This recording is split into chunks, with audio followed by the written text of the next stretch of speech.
Hello বন্ধুরা, আপনাদেরকে দেখাতে চলেছি আমার দুই শুভাকাঙ্ক্ষিত লোক, একজন ফরিদপুর থেকে আসছে, একজন লক্ষ্মীপুর থেকে আসছে।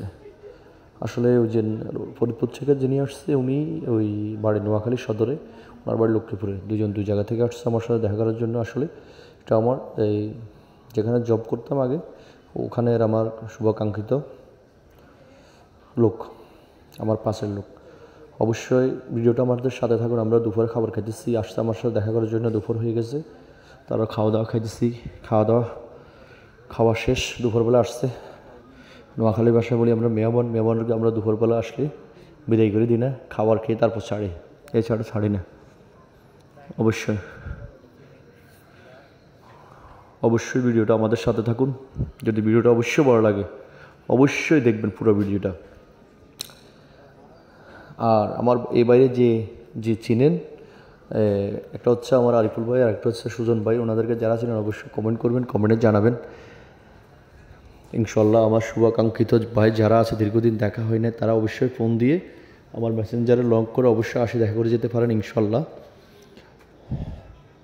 আমরা প্রিয় ভাইরা আমরা আমাদের যে লাইনে জব করতেছি যারা আছেন দীর্ঘদিন দেখা হয় না, অবশ্যই একজন আরেকজনের সাথে দেখা করবেন, সম্পর্কটা বজায় রাখবেন ইনশাল্লাহ। যারা আমাদের শুভাকাঙ্ক্ষিত লোকগুলো দেখছেন অবশ্যই ভালোবাসার মানুষগুলো অবশ্যই আমাদের সাথে থাকবেন ইনশাল্লাহ। ভিডিওটা দেখতে থাকুন, পুরো ভিডিওটা অবশ্যই আমাদের সাথে থাকবেন। দুপুরবেলা তো নামাজ পড়ে আসছি, শুক্রবার দিন, শুক্রবার ইনশাল্লাহ যা রিজিকে আছে তারা চিন্তাও করে না আজকে এখানে খানা খাবে, রিজিকের মালিক আল্লাহ। অবশ্যই ইনশাল্লাহ সবাই সাথে থাকুন আর পুরো ভিডিওটা দেখতে থাকুন।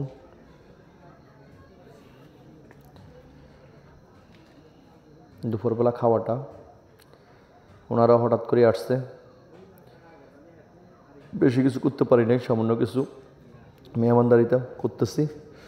ভালোবাসার মানুষগুলো কোথায় আছেন? চলে আসেন আমাদের সাথে একসাথে।